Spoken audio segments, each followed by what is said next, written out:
Neste vídeo, vamos dar continuação ao realismo, falando agora especificamente da forma como ele se deu em Portugal, tá? Em Portugal, nós temos aqui um período marcado pelo atraso e pela estagnação. Nós estamos falando lá, não se esqueçam, do século XIX, né? Na segunda metade do século XIX. Então, como estava Portugal? Havia bastante atraso em relação à Europa, de um modo geral. Então, Portugal ficava atrás,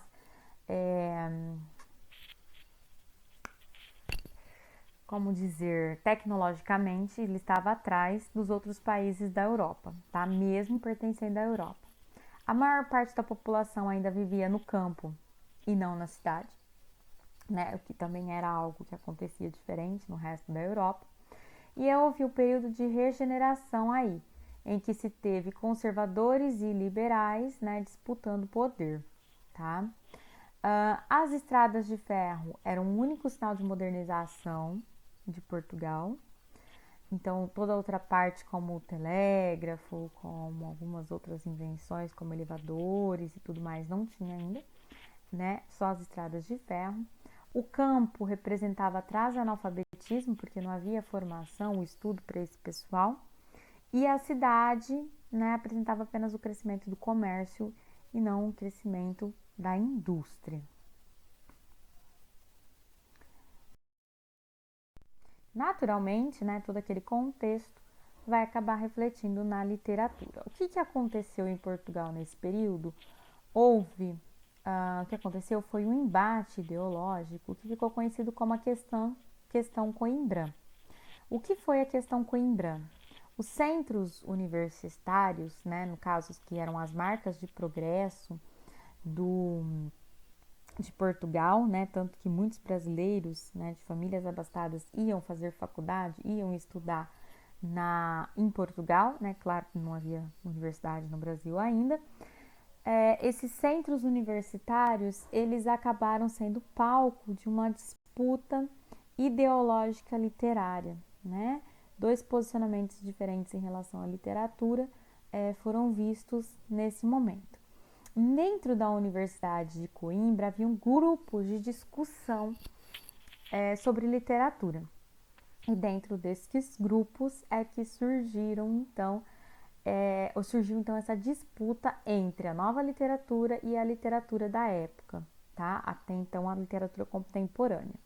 De um lado, a gente tinha Antero de Quental e Teófilo Braga, que foram os autores das primeiras obras com as características do realismo, tá? Dentro da poesia, estamos falando aqui da poesia, né? Havia do outro lado os poetas românticos, os autores românticos, que questionavam e iam contra essa nova literatura apresentada por Antero de Quental e Teófilo Braga, tá? Para eles, né, e aí a gente tem como representante Feliciano Castilho, a poesia era espaço do belo, do sublime, e não poderia ser corrompida por ideias revolucionárias, né? E já o Antero de Quental, que era o líder do grupo dos realistas, defendia a independência da nova escola e associava, né, o atraso português à valorização de uma perspectiva passadista como a do poeta romântico. Então eles ficaram nesse embate, né? Os poetas românticos não aceitavam a nova literatura, que era a literatura realista, e os poetas realistas falavam que a poesia romântica, a literatura romântica valorizava o passado e que por isso o país estava parado, né, estava ali estagnado. De fato, Portugal vivia do passado, né? O romantismo em Portugal, ele tentava reviver o passado português, as grandes conquistas portuguesas, né, para tentar fazer resplandecer ali um nacionalismo dentre a população.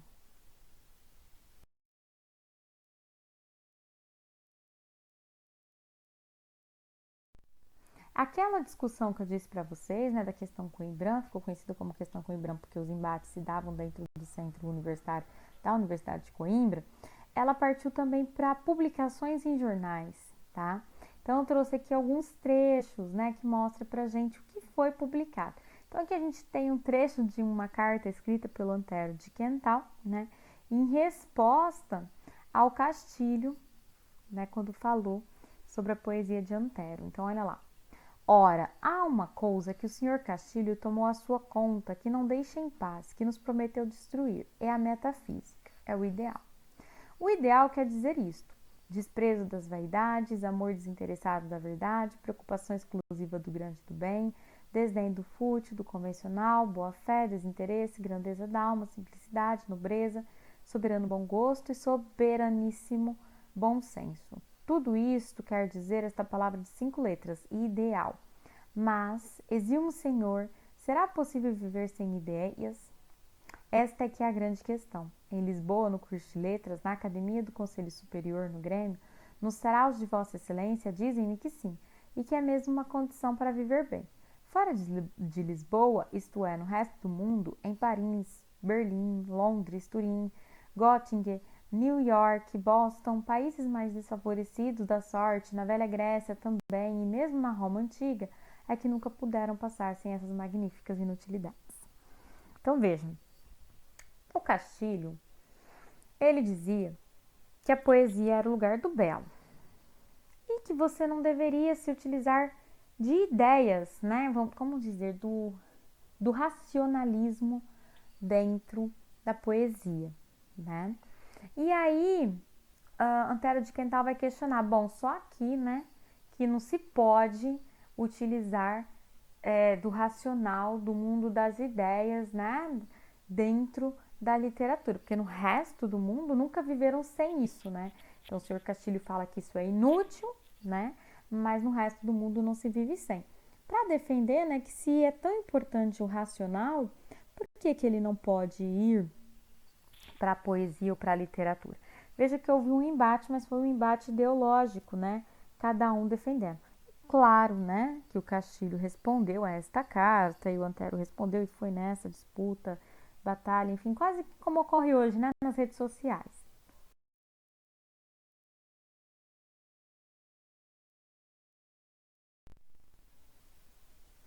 De acordo com essa de Queiroz, então agora vamos para a definição do realismo a partir do essa de Queiroz.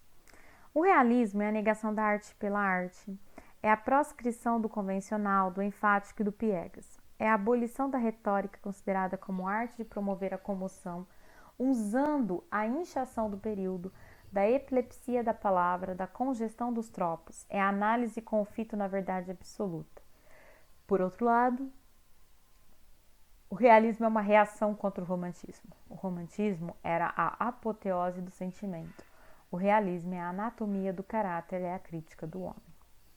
Então veja que na visão do Essa de Queiroz, ele se posiciona também contrário ao romantismo, né? Dizendo inclusive que o realismo é uma escola literária que reage contra o romantismo, né? Enquanto o romantismo mostrava ali como o ponto principal e a sua base o sentimento, o realismo não. O realismo ele não quer saber do sentimento, ele quer fazer a anatomia do caráter, ele quer criticar o homem, ele quer observar, analisar, que tudo aquilo que a gente já havia descrito, né? Ele vai dizer que o fito é na verdade absoluta, se busca uma verdade, né? É uma análise da realidade em busca de uma verdade, da verdade absoluta, daquilo que seria a explicação para tantos comportamentos questionáveis, né?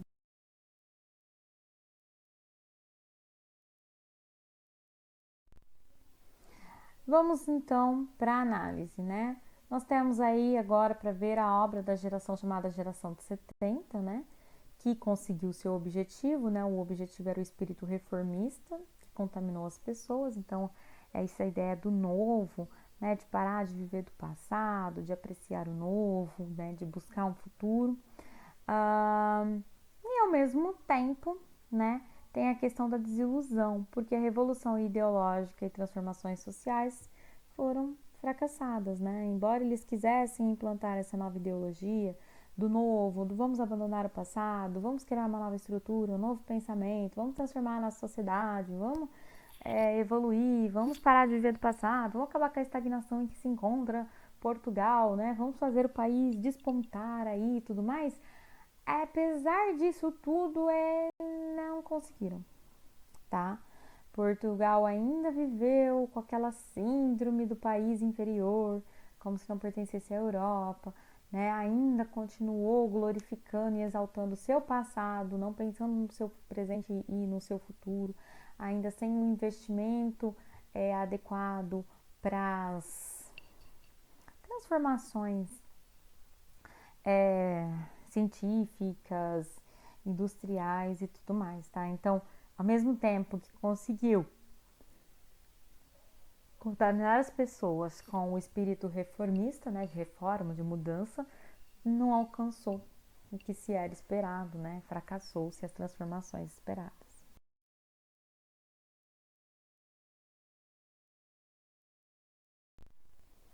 Vamos então para o primeiro, né, o pioneiro, que foi Antero de Quental, um dos primeiros a criar, né, a escrever, a produzir obras realistas, tá? A voz da revolução, porque ele queria revolucionar, né? Ele queria mudar a literatura, tá?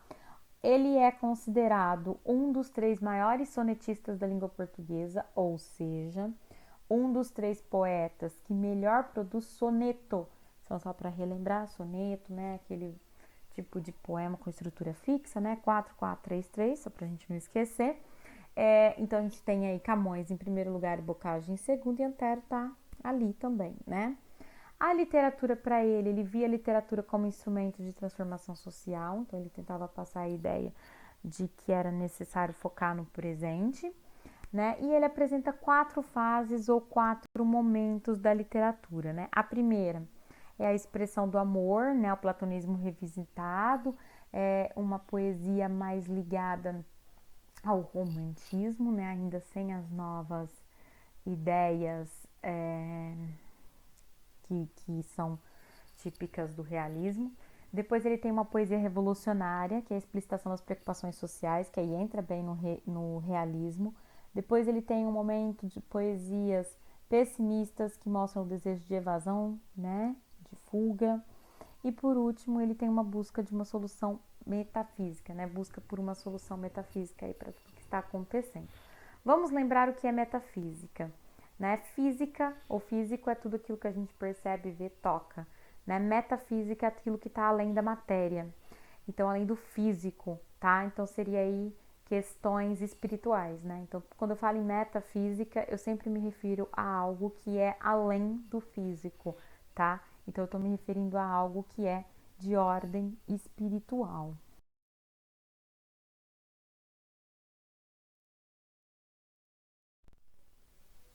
Então eu trouxe aqui um soneto dele para vocês verem essa questão do racional, né, da questão das ideias, né, como que ele transformou, né, como ele apresenta dentro da poesia dele as características realistas.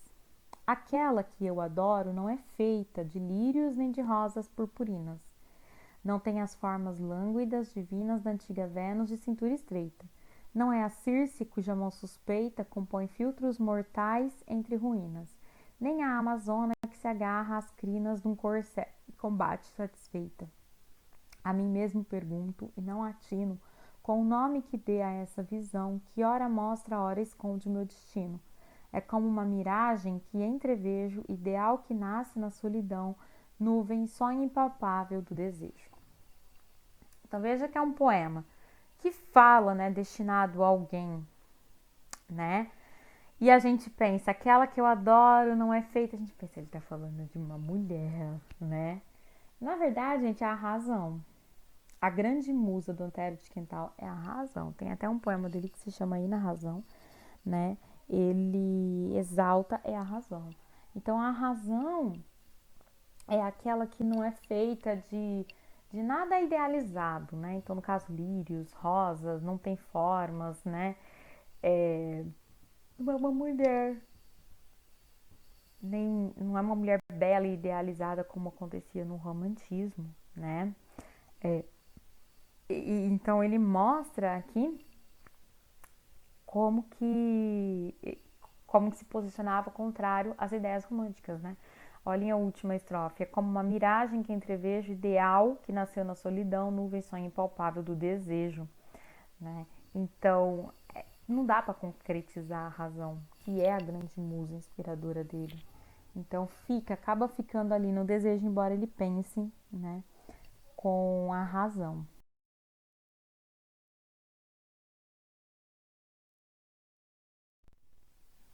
E vamos para o grande Essa de Queiroz, tá? Um parênteses bem grande. Eu estou inserindo Essa de Queiroz dentro do realismo, porém Essa de Queiroz ele não pode ser considerado um autor 100% realista e nem 100% naturalista. Vamos lembrar que o naturalismo ele ocorre concomitantemente ao realismo, porque o naturalismo é uma vertente do realismo, certo? O Essa de Queiroz mantém características básicas e principais do realismo, tal qual a classe social escolhida como foco nos seus romances e contos, né, que é a burguesia.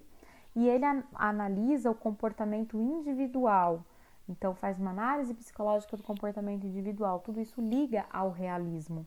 Só que as descrições, as justificativas, algumas vezes são naturalistas.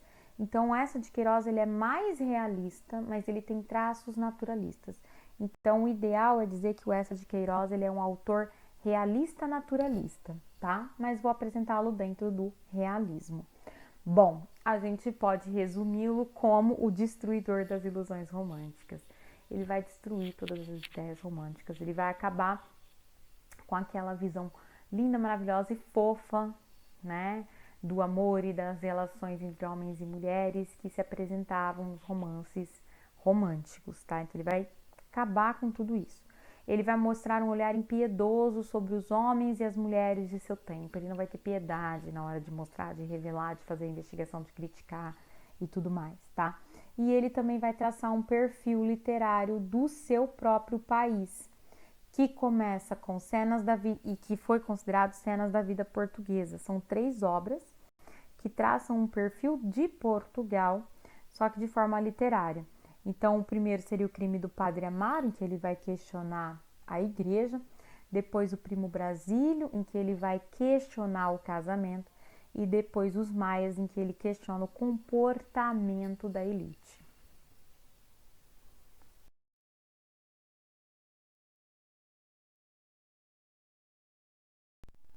Então vamos começar. O Crime do Padre Amaro, que é de 1875, né? Nesse livro, o Essa de Queiroz mostra uma igreja corrompida, tá? Então aqui o alvo da crítica dele é a igreja católica. Ele vai focar principalmente na questão do celibato clerical, que muitos padres não mantinham, muitos sacerdotes não mantinham, tá? E aí fingiam que mantinham, mas não mantinham. Então, o que ele quer mostrar é a hipocrisia da vida devota, né? Daqueles padres que se mostravam muito bons, muito cuidadosos para com o outro, não cumpriam o celibato, acabavam se relacionando com moças e acabavam cometendo crimes ou coisas não consideradas adequadas, tá? Então aqui o Crime do Padre Amaro, ele vai mostrar a história do Amaro, que se tornou padre não por vocação, mas provavelmente por uma opção, porque ele queria estudar e apenas quem ia para o seminário acabava estudando quando era de família pobre. Ele vai ser destinado a uma cidadezinha onde ele conhece a Amélia, se apaixona por ela e ele acaba mantendo um romance clandestino com ela. E vai tudo bem, ninguém sabe desse romance. Ela tem um noivo, esse noivo eles acabam acho que terminando e ela continua com ele até que ela engravida, né? E aí, quando ela engravida, eis o crime do Padre Amaro. Você pensa que o crime dele foi engravidá-la, mas não, foi obrigá-la a fazer um aborto, né? Que não vai terminar, né? Talvez muito bem. Bom, eu não vou falar direitinho do final, porque eu não vou lembrar, me recordar, né? Eu assisti o filme, o livro eu li mais muito tempo atrás, então às vezes eu confundo um com o outro. Mas só para focar, a crítica dele aqui nesse livro, nessa obra, é em relação às pessoas, né? Aos que compõem o clero e que levam uma vida hipócrita, que não seguem, né, aquilo que pregam. porque quem acaba levando a culpa, né, pelo que acontece com a Amélia, pela gravidez dela e tudo mais, não é o Amaro, porque ninguém sabe do relacionamento dele, quer dizer, quase ninguém sabe, né? Quem leva a culpa é o noivo. Então, em nenhum momento ele assume o que ele fez, né? Então ele fala, critica, né, essa hipocrisia de muitos membros da igreja.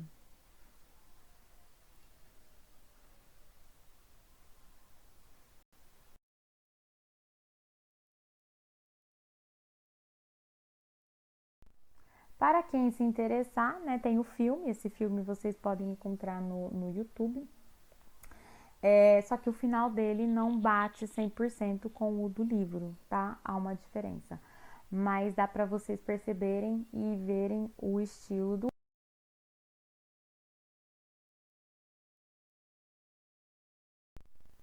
O outro livro é o Primo Basílio, que ele vai mostrar o enfado da burguesia lisboeta. O foco dele é Lisboa. E aqui ele vai ter um olhar crítico para o casamento. Ele vai questionar o casamento. Lembra da obra Madame Bovary, lá do Gustave Flaubert, em que ele também tinha um olhar em relação a isso? Essa obra do Essa vai ter a mesma temática, que é o adultério feminino. E ele vai usar isso para criticar o casamento. Como que o casamento é estabelecido, além de criticar naturalmente as obras românticas, tá?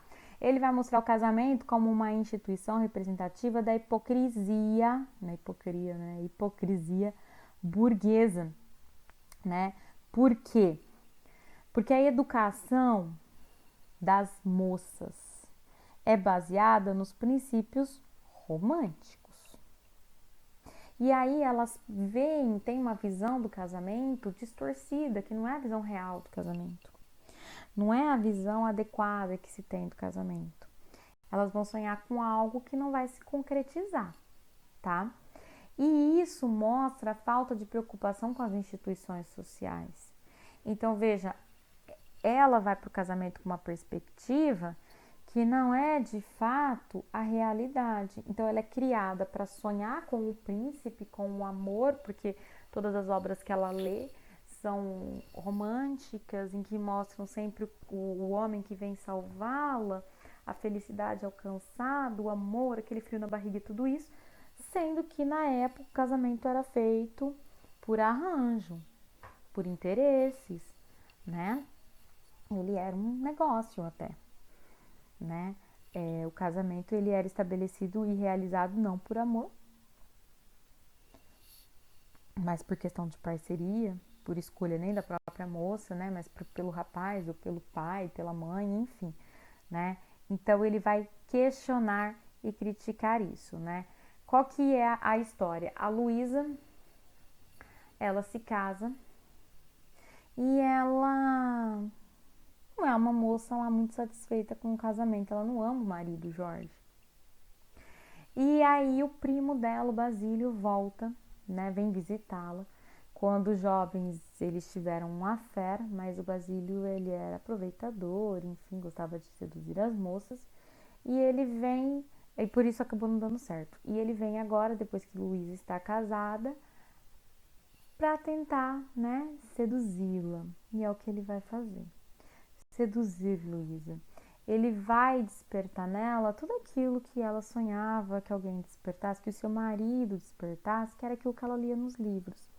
Ele vai falar as palavras que ela quer ouvir, vai fazer o carinho que ela quer, vai tratá-la dessa forma, né? E ela vai ser capaz de muitos absurdos, né? Enganando o marido e tudo mais. Não vou contar o final, né? Vocês falam que eu dou spoilers demais da história, então não vou contar o final, tá? Mas aí ele vai criticar.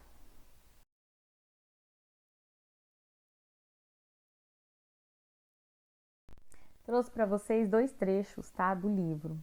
Então, primeiro mostrando como que eram os dias da Luísa e como que era, né, a questão da formação dela. Luísa espreguiçou-se. Que seca ter de se ir vestir. Desejaria estar numa banheira de mármore cor-de-rosa, em água tépida, perfumada e adormecer.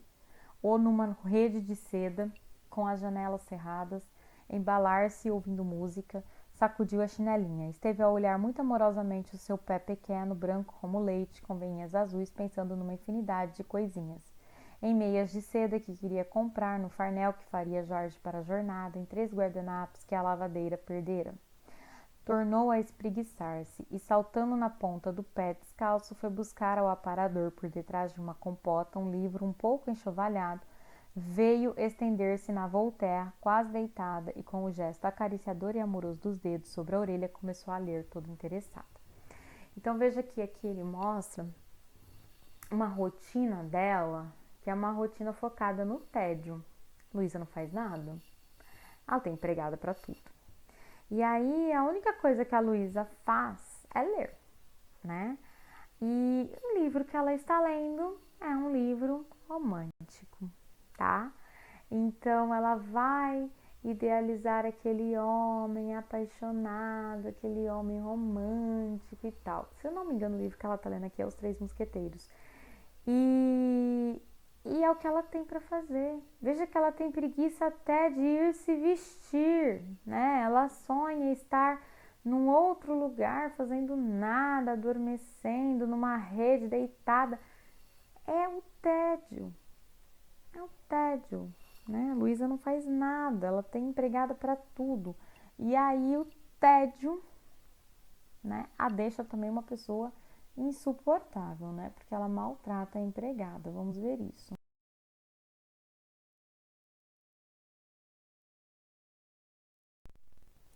Servia havia 20 anos. Como ela dizia, mudava de amos, mas não mudava de sorte. 20 anos a dormir em cacifos, a levantar-se de madrugada, a comer os restos, a vestir trapos velhos, a sofrer os repelões das crianças e as más palavras das senhoras, a fazer despejos, a ir para o hospital quando vinha doença, a esfalfar-se quando voltava a saúde, era demais.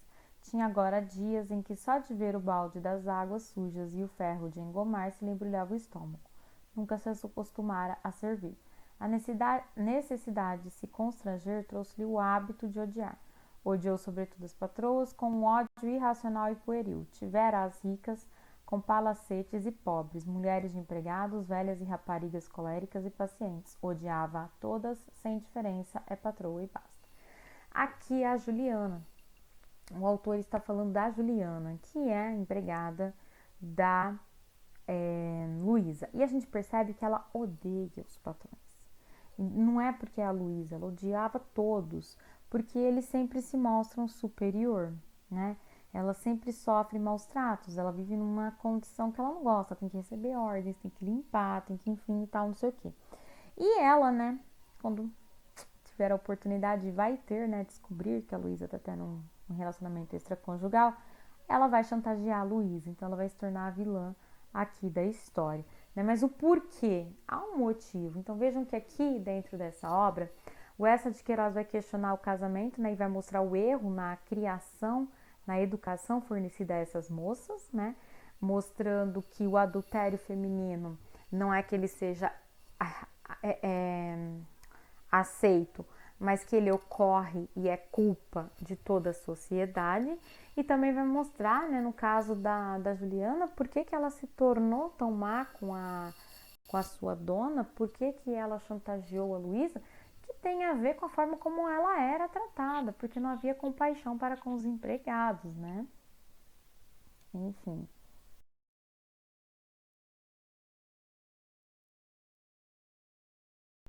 Para quem tiver interesse, tem uma versão tem um filme brasileiro, né? Vocês também encontram no YouTube, que é uma versão bem interessante, né? Uma transposição interessante do romance do Eça de Queiroz para o cinema, tá?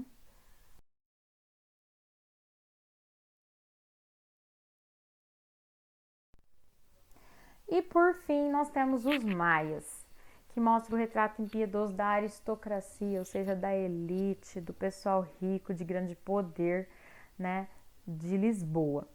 Ele vai expor, né, fazer a exposição de uma aristocracia que se comporta de modo irresponsável, né, ou seja, comete erros e tenta consertar esses erros, mas de forma muito irresponsável, o que vai gerar consequências gravíssimas, tá? é uma sociedade retratada com as tintas do ridículo, porque ele exagera nas personagens, ele coloca as personagens em situações ridículas, né? Ele quer mostrar que não é a aristocracia como quer se mostrar, né? O foco é sobre Lisboa, porque Lisboa é o microcosmo representativo do país, né? A capital, o centro, então representa todo Portugal, tá? Qual que é a história dos maias? É a história da família maia. E o comportamento irresponsável está quando um homem e uma mulher se casam, têm 2 filhos, decidem se separar e querem manter essa separação oculta. O pai fica com o filho e a mãe com a filha, se eu não me engano é assim, ou vice-versa, enfim. O filho não sabe da existência da irmã e a irmã não sabe da existência do irmão, tá? E isso é ocultado totalmente de todos. Então, eles vão aí, né, crescendo, não conhecendo o seu passado, não conhecendo o que aconteceu na história dos pais, enganados e tudo mais, acreditando que aquilo que eles vivem é o real.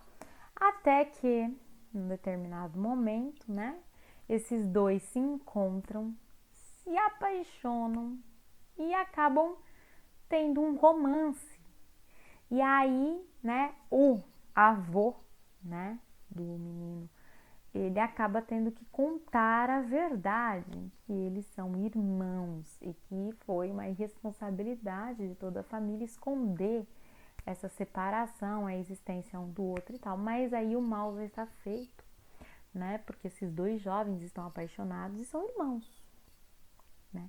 Então é essa a questão, né, que ele tem ali. Ele retrata como que é totalmente irresponsável o comportamento da aristocracia, como que ela não pensa nas consequências dos seus atos.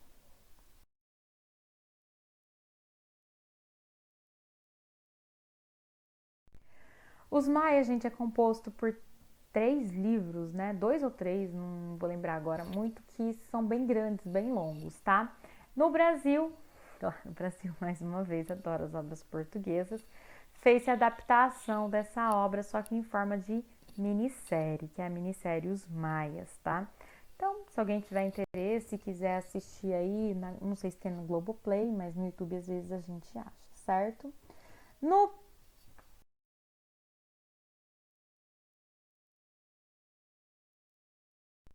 Dando continuidade para encerrar, a última obra publicada do Nessa de Queiroz é A Cidade e as Serras, que na verdade é uma publicação póstuma, né? Foi publicada após a morte do Essa de Queiroz, em que vai mostrar uma visão dele mais humanizada e um tanto patriótica. Enquanto lá ele era muito rígido, muito severo, muito crítico, aqui ele tem uma visão mais humana, né? Ele tem um olhar mais carinhoso para com a pátria, tá? Ele apresenta uma visão mais branda com relação às falhas do ser humano, chegando até a perdoar os vícios, as falhas e tudo mais.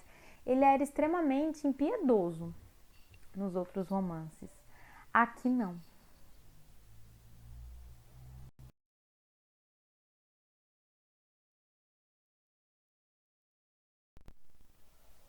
Nós temos nessa obra um narrador testemunha, né? É o amigo do protagonista quem conta a história.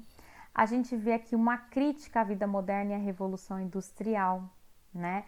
Porque nós temos um homem que é o Jacinto, que é o protagonista, que é um homem positivista, amante da vida citadina, ele mora em Paris, né? E ele acredita que só é possível ser feliz na civilização, que a felicidade está na tecnologia. Gente, ele tem um elevador para levar comida da cozinha para a sala de jantar, né? Ele tem um monte de coisa que ele não usa, tá? Então ele vive em Paris, que é a cidade mais desenvolvida da Europa, e aí ele ama viver lá. Só que ele acaba se desencantando com a civilização e acaba perdendo a felicidade e a alegria.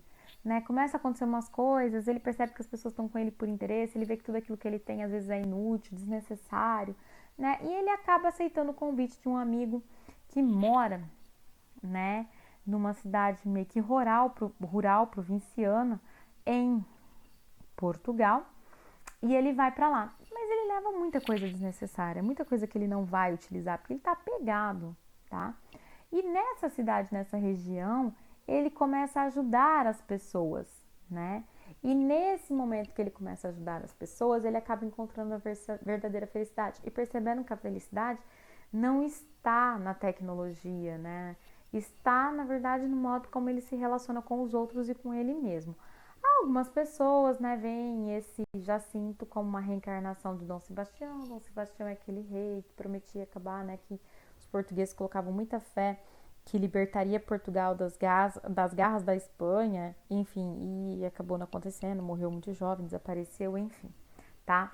O Jacinto então muda, ele vai acabar não tendo mais vaidade, né? Vai controlar as suas vontades, ele valoriza a ciência divina, então ele começa a valorizar a natureza e assim encontra o equilíbrio, né? O equilíbrio no sentido que a vida dele não vai ter mais excessos, ele não vai acumular coisas desnecessárias, ele vai ter aquilo que ele precisa realmente para poder viver, certo?